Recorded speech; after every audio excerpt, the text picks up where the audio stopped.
walk through fire with shadows on my heels. Scars turn to stories that taught me to feel. Lost in the silence, found in the flame. Now wear my battle cry without shame. This isn't the end, it's where I begin. A soul that remembers the fire within. Welcome back to another episode of A Warrior Spirit, brought to you by Praxis 33. I'm your host, Daryl Snow. Let's dive in. Hey, welcome back. And with me today is my guest, Nick Prefontaine. Nick was named top motivational speaker by Yahoo Finance in 2022. But before then, when Nick was 14, he suffered a traumatic, life-threatening snowboarding accident, and he was put in a coma.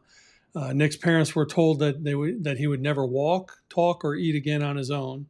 And he did, and he set a personal goal for not only walking out of that hospital, but running out of that hospital. And he does a lot of speaking around the world. It helps those who are suffering from brain injuries, and he has a transformational story that I'm just happy he's here sharing today. Nick, thank you for joining me. Daryl, I'm looking forward to our chat. This will be fun. Let me get you actually on screen. You'd think I'd never done this before. I appreciate you coming out. Where did you grow up? Perfect way to lead into the story. I grew up in Shrewsbury, Mass. I was born in Worcester, Massachusetts, and I grew up right next door in Shrewsbury, Mass. And actually, Daryl, when I was in 8th grade, my whole story kind of began, for lack of a better term. So I can remember that it was ski club. And we had all got released just a little bit early, and that was always a big deal. I was in 8th grade. I was 14 years old, so that was a big deal. My buddies and I, my friends and I, had all brought our snowboard gear onto the bus to get ready so we wouldn't miss a precious moment once we got to the mountain.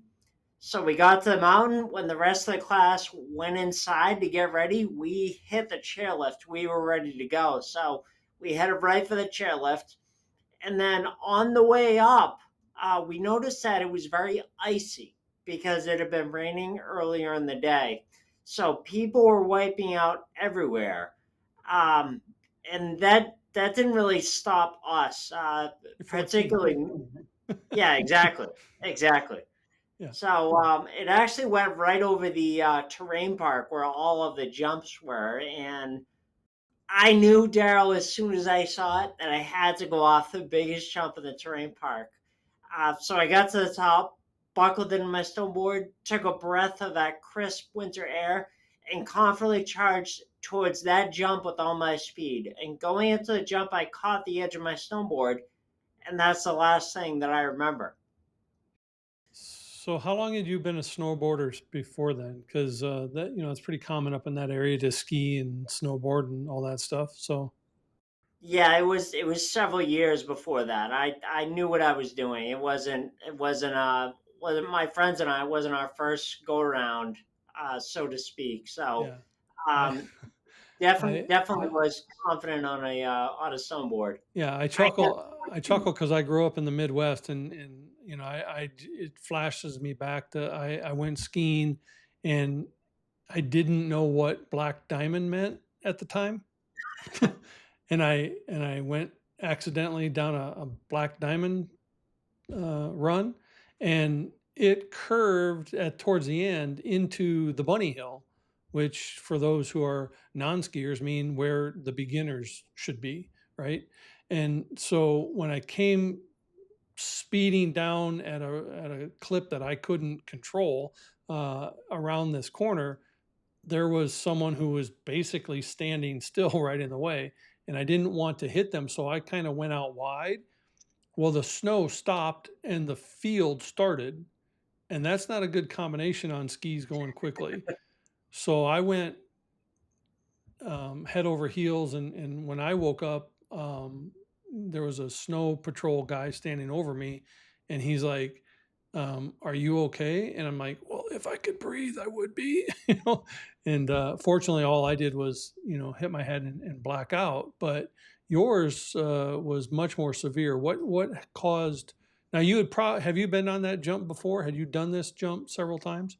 Yeah, yeah, several times. I was just I wanted to hit it with a lot of speed, and I went off it and caught the edge of my snowboard going up. So I was forced to go off the jump off balance, and that was the last thing that I remember. And they wanted to, Daryl, bring a helicopter to the mountain to rush me to the hospital, and they couldn't because it was too windy. So they had to send in an ambulance, and out of all the paramedics in the area, there was only one who could intubate on the spot, and I needed that to be able to breathe. And he was one of the paramedics that showed up to the mountain that day. So it's always easy for me to remember this in retelling it, because there were three things. That was the first thing.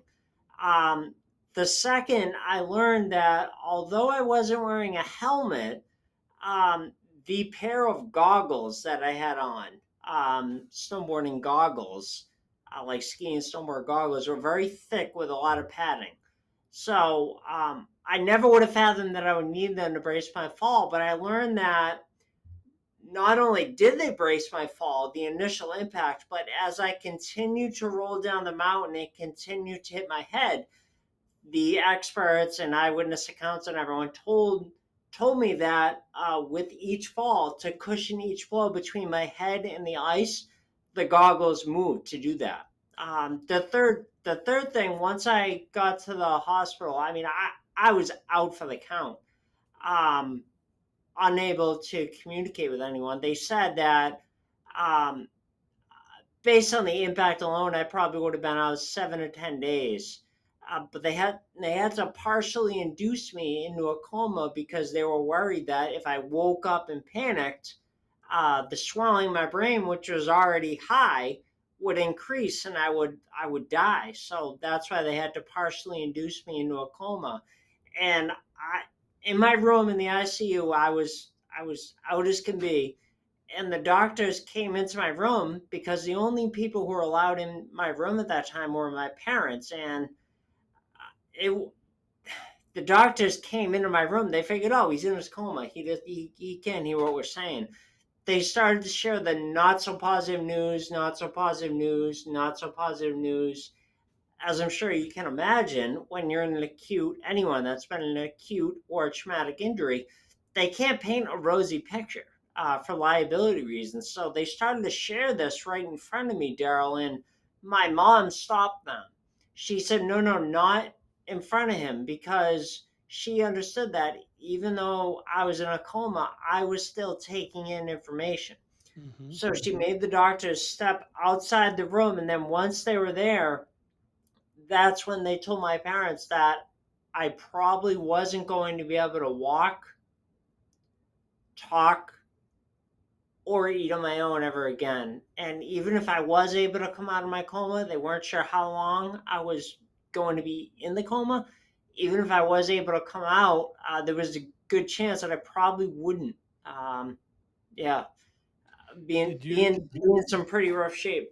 Yeah, with that kind of head injury, and it's definitely a God moment to have your goggles not only stay on your head but move from side to side because without it probably would have been deadly.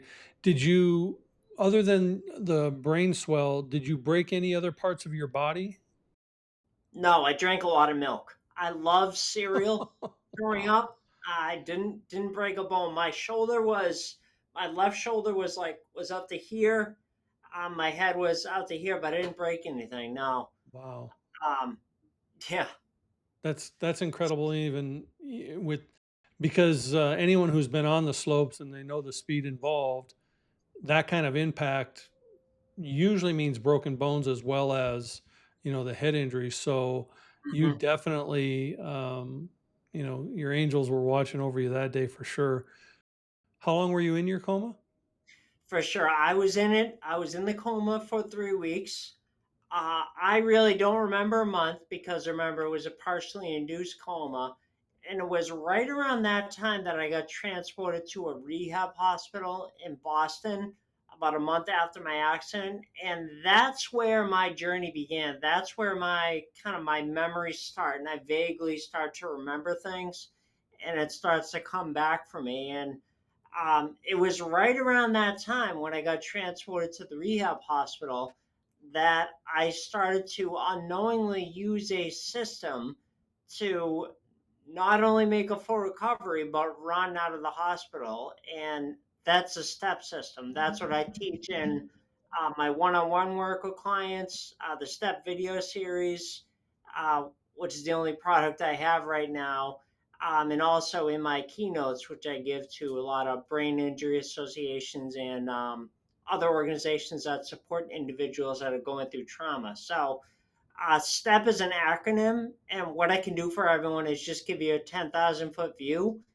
And then at the end, if anyone's interested, I can let you know how you can download it for free. So, STEP stands for support. So, support, make sure that you have the support of your family and friends right from the beginning. And this is going to have you falling back on relationships that you built prior to your setback. T is trust. So trust that once you take your first step, your next step's always going to be available to you. And this also starts with trusting that voice that we all have inside of ourselves, and you have to follow it. So the way I always like to illustrate this is um, it was it was right around the time about a month after my accident when I was transported to the rehab hospital. I was in a wheelchair and I still couldn't really talk at all. So I overheard my parents talking with my team of doctors and therapists. And they were saying, okay, what do we need to do to make sure Nick makes a full recovery? I heard in the back of my head, you're going to run out of the hospital. So then I was able to communicate that to the rest of the team, and running out of the hospital became our common goal that we were working towards each day and each week. So back to the acronym, E is energy. So maintaining your energy allows your body's natural ability to be able to heal itself. Medication has the potential to get in the way of that. So obviously within reason here, that first night in the hospital after my accident cost $250,000. However, if it wasn't for modern medicine, I wouldn't be here today. And there's a use, a time, and a place for everything. So a month after my accident, when I came out of the ICU, was a time that we needed to allow the body to heal itself. And P is the last letter of the step system. P is persistence. So once you've taken your first step, keep getting up every day and taking your next step, no matter how small. And by continuing to move forward every day, you are building an unstoppable momentum. So if you fast forward less than 60 days later, I realized my goal of running out of the hospital. Um, and I mean, after running out of the hospital, it wasn't like my work was done, Daryl. I had to continue to go to outpatient therapy for another 6 months, along with being tutored all summer long, 5 days a week, to continue on to high school with the rest of my classmates. Were you were you raised in a faith-based environment? Your family spiritual or religious in prior to this? Because I'm sure there was a I lot of love, prayers during this. yeah, oh yeah, there was the town that I was in, Shrewsbury, made these shirts, and it was pray for pre. So I'm sure I got a lot of I had a lot of prayers and everything like that. I can't say. I mean, I'm Christian. I was baptized Protestant. I think I can probably count on one hand the number of times that I went to church, like major holidays and things like that. Um, so definitely, baptized and everything. So definitely like a believer, I guess you could say. But we didn't really have a big, we didn't really have a very religious upbringing, if that makes sense. Which Yeah. is really interesting now because within and frankly, I think it's because of this whole journey that I've been on.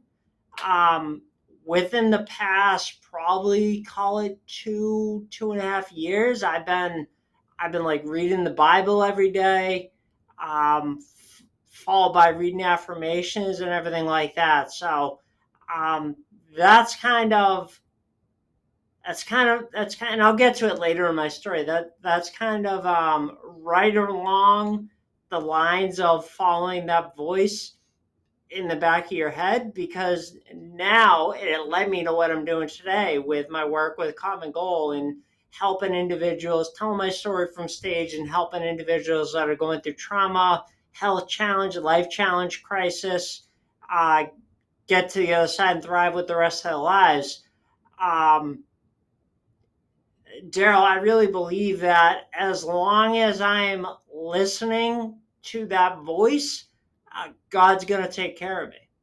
Absolutely. And so the reason I asked that question is because and I people who've listened to my show hear me say this all the time. I find more connection with God in nature and sitting on a beach watching the ocean than I do in any pew that I've ever sat in.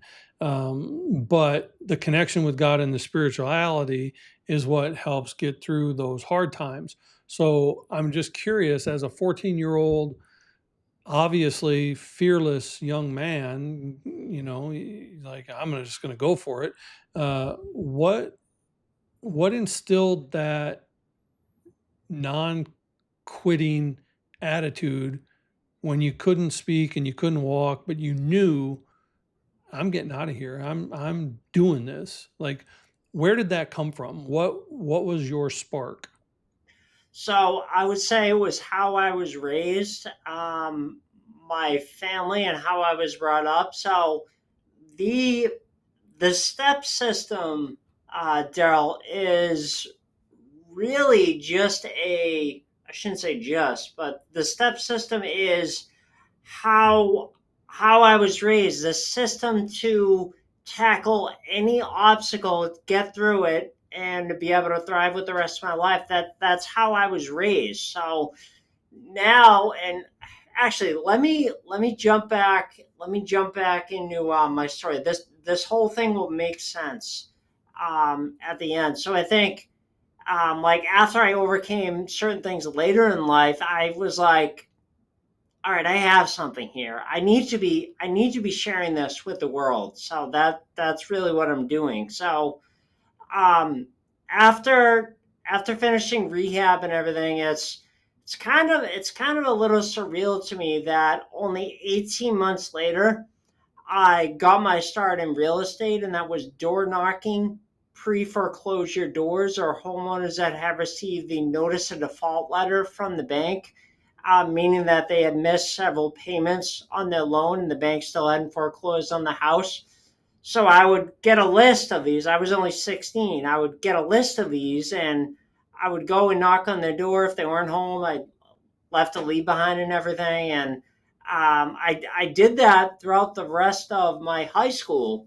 And actually, we owned several properties in that community, in that city, for years after I graduated from high school. So I know, to me, it was successful because my job was to set meetings for our investor, one of our investors, to meet with them about potentially buying their home. And it took until a few years ago a mentor saying to me that, wait a minute, only 18 months later, after being in a coma and finishing your rehab from your snowboarding accident, you were knocking on pre foreclosure doors. Um, and I was like, oh, I never really looked at it that way, because when you're younger, time is compressed. So, like 6 months or 12 months, 18 months seems like a lifetime. However, it's really not that much time. And the older I get, I'm really starting to see that it's not really that much time. So after high school, I got my real estate license, started helping buyers, starting to get my real estate license, and I got it. I was helping buyers and sellers. And then my dad came to me at the end of 2014. He was buying homes creatively as an investor at the time without using his credit or signing personally on loans, without using any of his money or getting big investor down payments.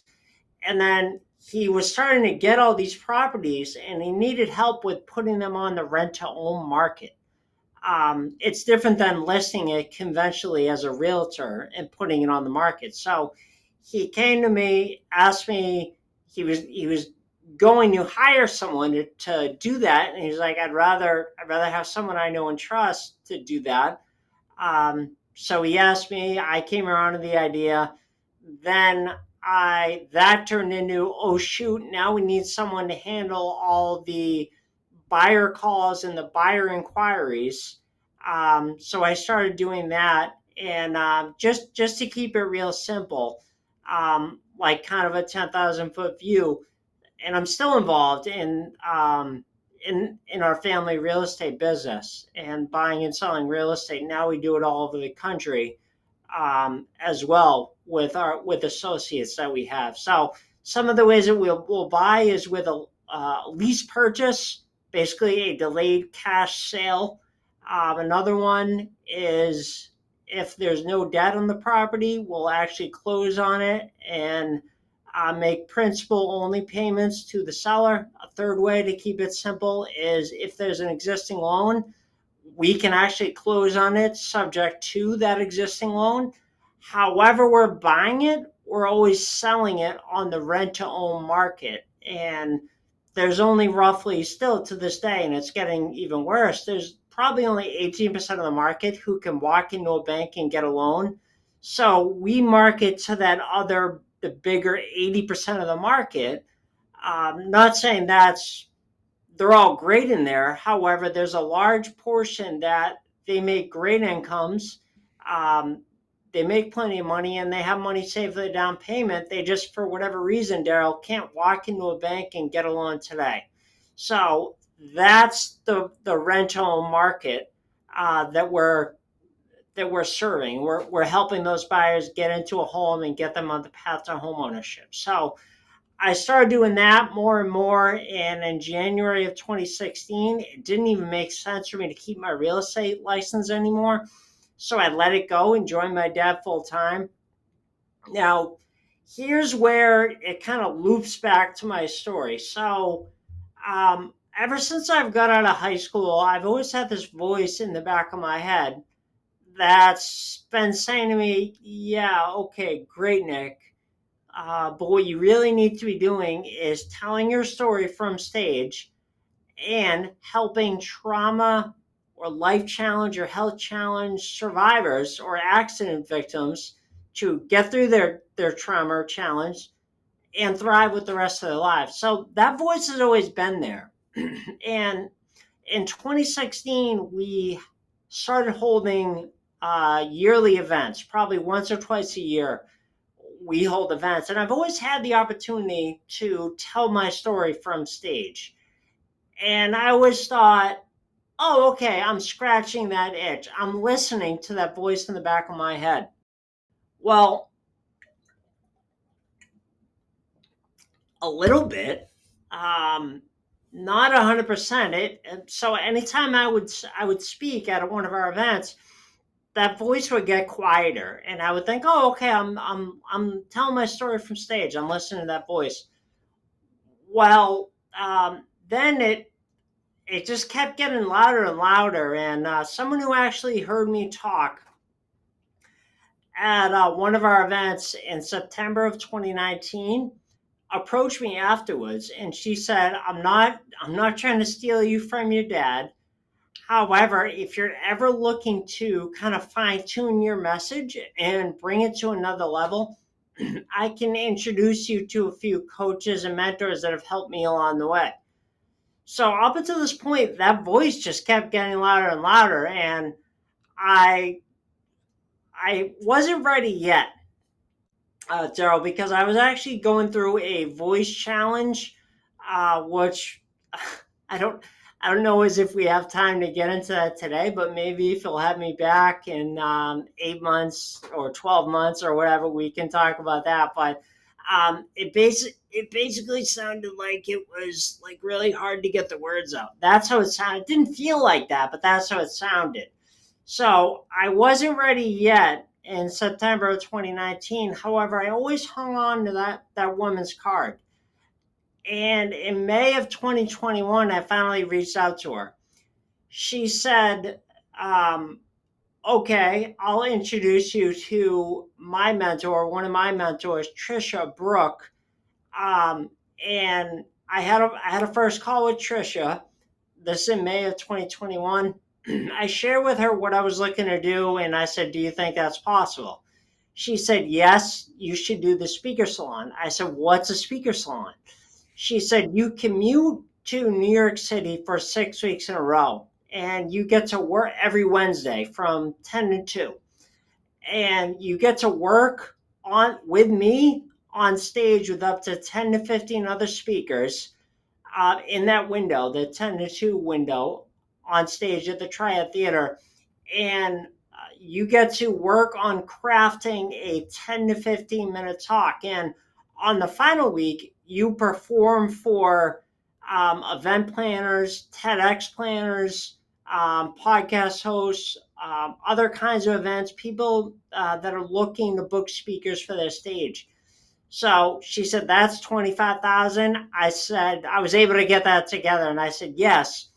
And then during the speaker salon, Daryl, Trisha pitched the idea of what it would look like to work with her one-on-one. And let me just paint this picture. Prior to working with Trisha, when that woman saw me speak in 2019, that was the longest that I've ever spoke before, and it was maybe 15 or 20 minutes. And so it was interesting because Trisha said that she specializes in working with speakers to help them build out their speaker platform. During the speaker salon, she pitched that idea to me. I didn't even know what that was. I had no idea. Um, However, now I know what it is because I've done the work with her. So she said, "That's 75,000." I said, "Wait a tick. I don't have that underneath my mattress. However, give me a week and I'll figure it out." So I went and applied for financing, and 6 days later, I wired her the money. And Trisha was the one that helped pull the step system out of me, Daryl. And also, I was able to write several of my talks. I now have 50 and 60-minute keynotes that I give for brain injury associations all over the country and other organizations that support individuals that are going through trauma. Um, so I really couldn't be happier that I made that decision. You invested in in yourself and your future. Is this one of the corporate events? I like this because it's very Bostonian. Are you wicked smart? Um, uh, my wife is from, she grew up in Boston, so I love that Bostonian aspect of it. But was this one of your corporate events that you got after joining that, or was this still part of your real estate stuff That where you was were still that training? was that was last year. That was last September at our QLS, and that was one of my favorite talks that I've done several times, which is my introduction to Stillness was a Coma, and it's only a 6.5 minute talk, but it's very powerful. That is a great title. My introduction to stillness was a coma. That's so awesome. Uh, what has been, other than speaking and helping others through this, what has been your biggest takeaway from this traumatic event that happened to you? biggest takeaway from this, I couldn't imagine my life without it. Um, so I get asked the question that if you were to go back to the day before your accident and you would have the option not to do it, what would you do? Um, I wouldn't do anything different. Um, and saying that is, my mom has got the same question, and she goes, "Yeah, I would not do it. I'd sign up not to do that every day of the week. However, I wouldn't not do it. I would go through it again, uh, because of how many people I've helped by sharing my story and the step system." Well, you get asked this question a lot as well, I'm sure. What do you, or if you've ever, what do you see your life would have been had you not gone off that ski jump? What was the trajectory of your life prior to your accident? Where were you headed? I was I was going 10,000 miles an hour. Um, I was going 10,000 miles an hour, and I think not in a bad way. I mean, what 14-year-old isn't? So Right. I was involved in all these kinds of organized activities. I was really into premier soccer at that point, and it's interesting that I had actually taken that season. That was the first season that I took off from doing soccer, that fall season, and that was the fall before my snowboarding accident, because I just wanted to be a kid, be and hang out with my friends and skateboard, and again just be a kid and not be so like you have to be every moment of every day is scheduled. So I was involved in that. I was really into snowboarding, and I was into skateboarding just because I couldn't snowboard. And I don't know, that's a great question because I don't really know. Um, I don't really know, and I feel that it's interesting that you said that, and I got here because the person before my accident and who I am now, I almost look at as two different people. Mm-hmm. And I feel like there are people like accident survivors or any kind of challenge survivors, they'll always compare themselves against what they were before their tragedy or before their accident or illness or whatever. And I tell them you can't do that because that's so unfair to your present self and all the progress that you've made. You should only be comparing yourself against who you were yesterday and just try to be better a little bit every day. And the reason that it's taken me years to come around to this, and I wasn't for a few years right after the accident. I 100% I was the same person. However, I don't know how many years ago it was, but Daryl, I saw a video of me before my accident and how fast and high strung I was. Like, I mean, I was 14 years old. However, I heard myself and I was just like, oh no, that's a different person. That's a different person than who I am today. And I think anyone that has any kind of an injury, an illness, or an accident that compares themselves um, to who they were before that is, and thus beating themselves up over not being there. The goal isn't to get back to there. The goal is to be better than you were yesterday. That's the most important thing. And that's a distinction that not many make on their own or get to on their own because it is human nature to want our old self back, not realizing that our new self has just as much or more to offer than our old self ever did. So that's definitely that's a light years beyond your age for wisdom.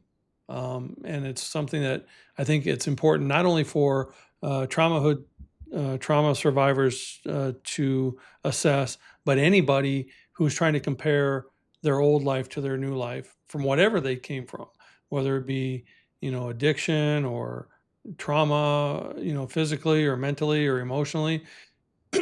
Transforming into the new person, it's supposed to be a new person. It's supposed to be better.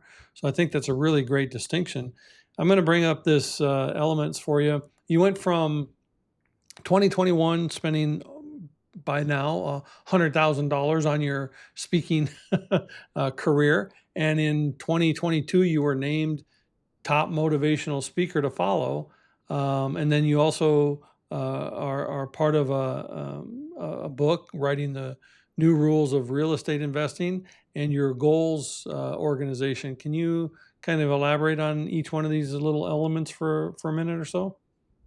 Sure. So the new rules, I'll touch on the new rules of real estate investing first. So all of our books, and really now I've been involved with four of our books that were bestsellers on the real estate front. I've been involved in the writing, like even though I'm not the main author, I've been involved in the writing and the rewriting and the editing and everything like that. Um, that particular one is 24 leading experts. So we're biased that we think that our niche in real estate is the terms niche, the rent to own terms niche. Buying and selling homes creatively is the best one. However, we realize it's not a great fit for everyone. So, in this book, we interview 24 leading experts that talk about and drill down and go into their niche. Um, so that's a really important thing to mention. And then with the Yahoo Finance in 2022. So that picture was actually from the speaker salon, and that was the first time I did it, and that was in the fall of 2021. And then in 2022, I that's when I got recognized by Yahoo Finance, and I that's when I started to really um, intensely working with Trisha, and that's when really the work started to build out everything, a large majority of what I built today with the step system, several of my talks, and all that material. That's what really started in 2022 when I started working with Trisha one on one. And the goal, the logo. What logo? I'm sorry. You see the goals, your logo from your organization with the two soccer players in the heart. Yeah, that's not mine. It came Oddly off your enough. page. Huh. Well, Yeah, if I don't uh, know. My website is just my name, nickprefontaine.com. There are a few common goal organizations out there, so you might have snagged that from there. yeah, That I website. thought. I'm sorry. I thought that I was grabbing that right from your common goal No, it's all right. page. It's We'll remove it. nice picture though. Yeah, Yeah. yeah. If it's not yours, we'll remove it. Yeah, I thought I was grabbing it straight from your page. I apologize. No, it's all right. So All good. explain common goal, your version, because you mentioned it earlier. Common goal. Yeah, common goal. So the name really that's where it comes from. Is in my accent, we had to get everyone focused on the common goal, and we were meeting with them. So we were meeting with all my doctors, therapists, nurses weekly. My parents would have weekly meetings with them, and as I said before, I could talk. I overheard them saying, "What do we need to do to make sure Nick makes a full recovery?" And I heard in my head, "You're going to run out of the hospital." So then I was able to communicate that to the rest of the team, and that became the common goal that we were working towards. So that's where the whole name comes from, and we really work with people to help them develop what their common goal is for them. Everyone's different in their situation, but that's where the whole name comes from. And that's all the work that I'm doing with like the speaking for brain injury associations and other organizations that support individuals that are going through trauma. When you were coming out of your coma and you couldn't speak, first off, how did you communicate with your family and the doctors? And secondly, were you ever scared? So it was just something else I didn't mention to you earlier when you talked. So when you were saying, I thought of it and then I forgot it. How I communicated at first was just eye contact. Believe it or not, eye contact and then blinking. Blink two times for no, or two times for yes, one for no.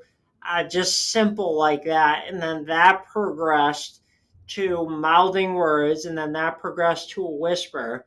And then I was able to get my voice back. Obviously, I'm able to speak no problem now, and that voice issue has worked its way out of my system, so I know I no longer have an issue with my voice.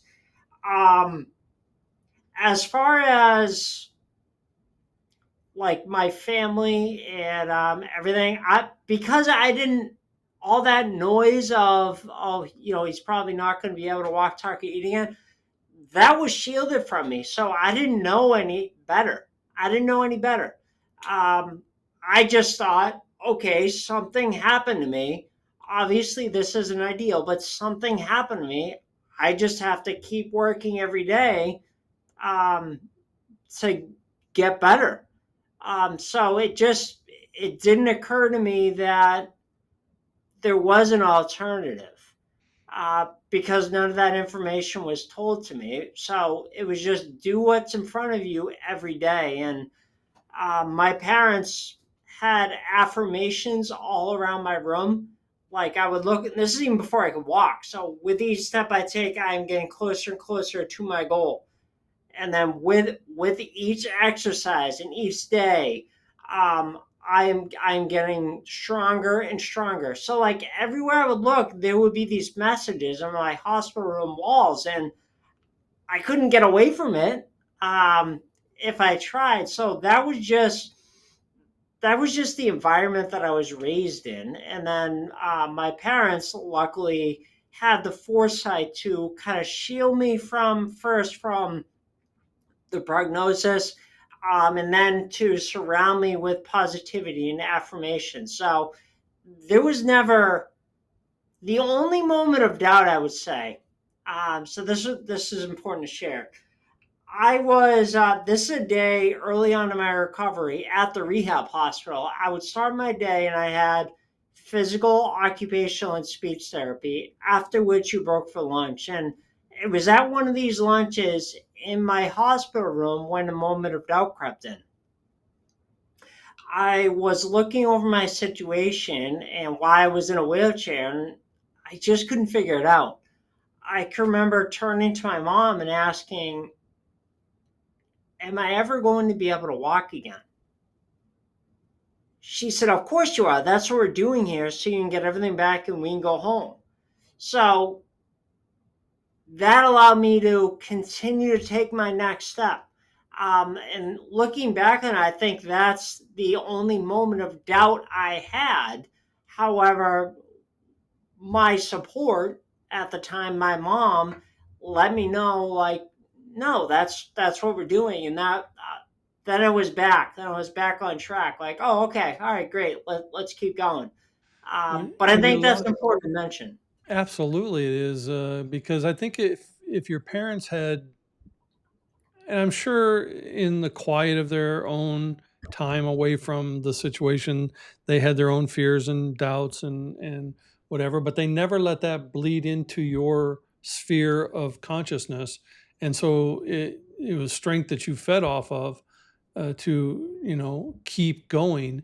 But when you're locked in your own brain and you're aware of your surroundings and you cannot communicate it,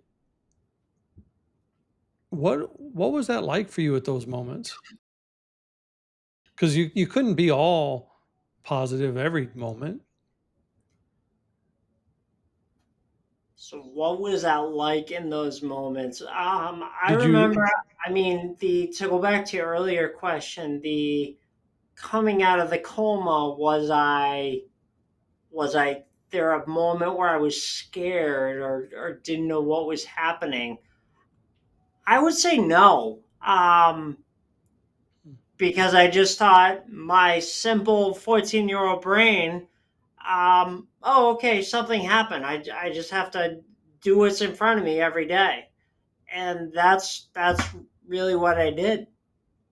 what gap of time did you lose? Because you don't remember the actual accident. So where does your memory stop and start for your event? So I share this, that I remember in retelling it, I say that I remember, this is interesting. I remember up to the jump. And then from that point to the beginning of, for the next month is gone. I don't remember. Now, that being said, I don't know. I can't say for sure, Daryl, if that's just me piecing together, my mind piecing together what people have told me, what I've heard over the years, over and over. Um, However, I will say, and as I started sharing this, this just came up. So I worked with a coach for maybe 3.5 or 4 years, and I'm no longer working with her. I think my last session with her was in January, I want to say, but we did some pretty deep work. It was like energy work. Mm-hmm. So she led me through a meditation where I went on and this is deep, I know, but I was on the chairlift that day of my accident. And I looked down at the jump and I was like, there was no doubt in my mind. I was definitely hitting that. And I went through that meditation, and the excitement of getting off and buckling in and going, riding down the mountain towards that jump. Like, I went through that meditation. I think I relate more to that meditation than I do saying, yeah, I consciously remember going through that. Um, because it was the same sort of feeling. It was the same sort of feeling where when I was on the chairlift, I looked down at the jump. Oh no, I'm definitely doing that. It was the same sort of feeling, with working with Trisha. And there was no doubt in my mind. Like, I didn't have to consult anyone or ask anyone. It was, oh yeah, this is what I'm doing. Like, it was, again, this is going deep, but it was almost in my soul. It was like, yes, that, like, right down to my soul. This is what I need to do. I think it's I mean, it's a part of how do I say this? It's a part of our consciousness to know, like when we're excited about something or we see something in front of us, we just know with every fiber of our being, that's mine and that's what I'm doing. And it doesn't matter if it's, a 14-year-old going over a ski jump or 10-year-old me jumping our bikes off of ramps. We just know there's a go for it and we're going to do it. What I would like to ask you, Nick, you've come an extremely long way from that 14-year-old boy. And you said they're two different people. Who's the Nick today that people don't know that you haven't shared from your stage?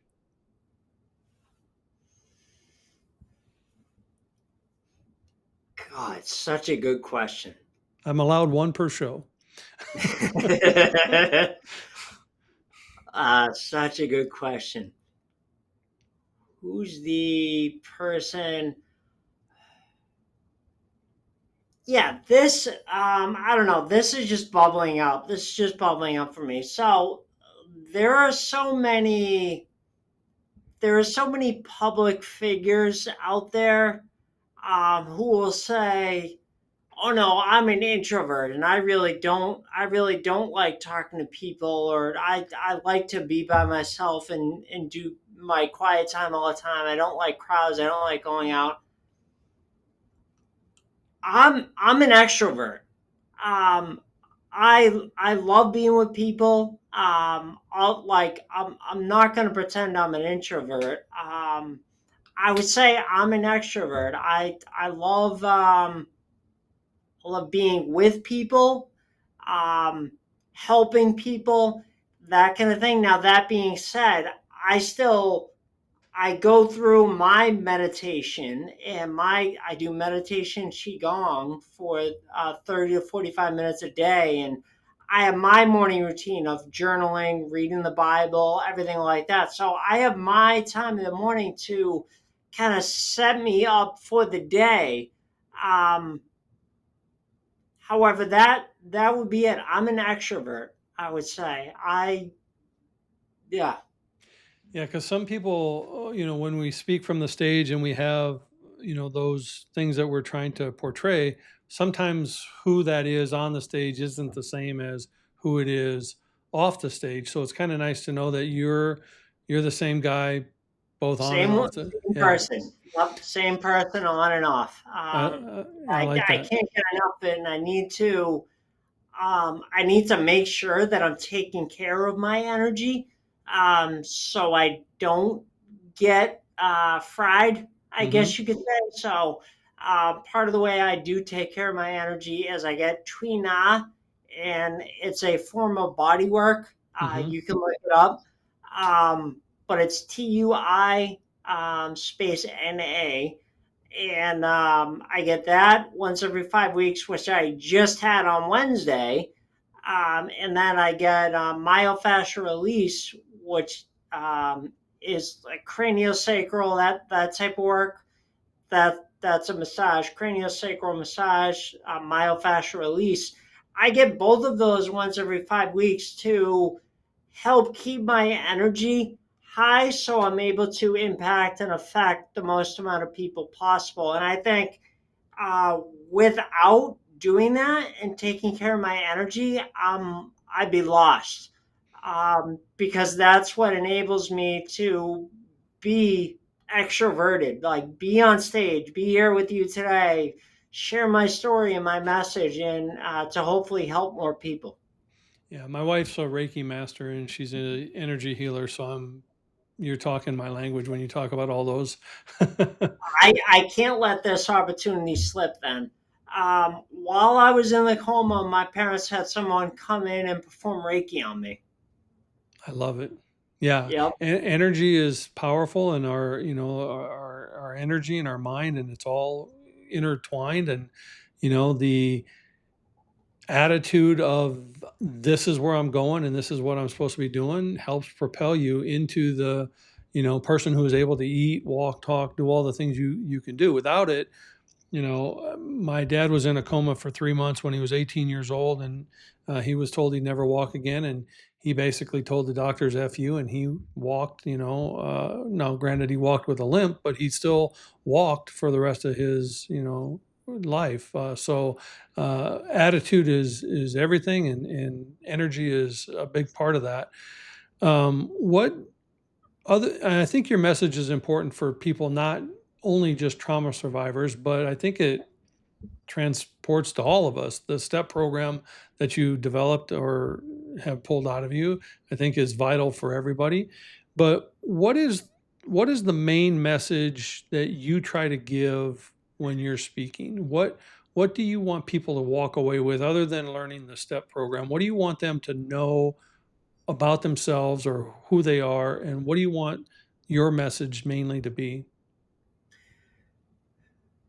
I would say start. I would say start with a baby step, because there are so many people. I'm not one of them, but I know from the people that I've worked with, there are so many people out there that are challenged and they are stuck and they don't know where to turn and they see all the work that they have left to do and they get overwhelmed by that.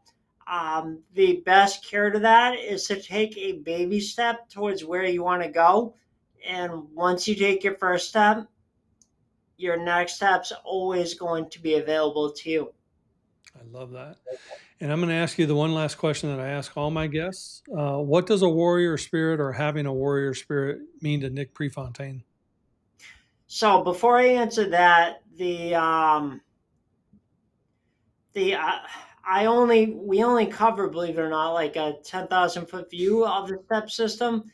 So if you go to nickprefontaine.com/step, you can download the entire step system for free today and learn all about support, trust, energy, and persistence.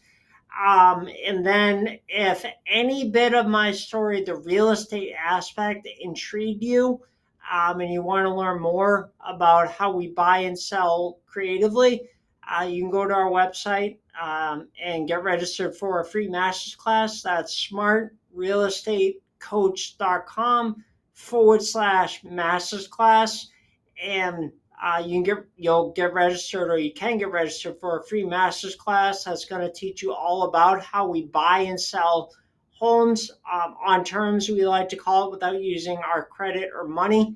And if by the end of that, it is a good fit for you, because it's not a good fit for everyone, if it's for you, you'll be able to take your first step there. Um, what does a warrior mean to me? Did I get that right? Warrior spirit or having a warrior spirit? Warrior spirit.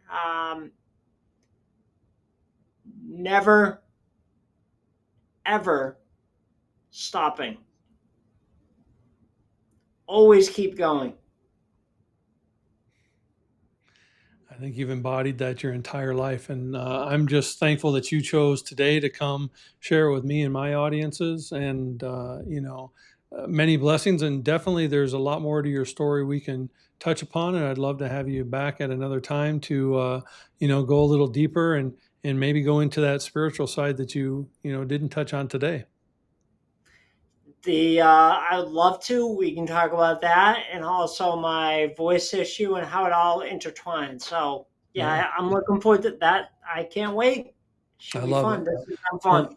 Well, thank you for joining me. And if you'd like to connect with Nick, you can do so at his website, nickprefontaine.com, and on his social platforms, Facebook, LinkedIn, and also that real estate website that he mentioned, smartrealestatecoach.com/masterclass. I just want to thank you guys for joining us today on this edition of A Warrior Spirit. We're now not only on the major platforms, but on Wednesday evenings at 8 Eastern on Roku via the Prospera TV app. But wherever you find us, be sure to like or subscribe so you can catch all the episodes. And as always, the journey is sacred. The warrior is you. So remember, be inspired, be empowered, and embrace the warrior within. It's not just about the fight, it's how we rise from it.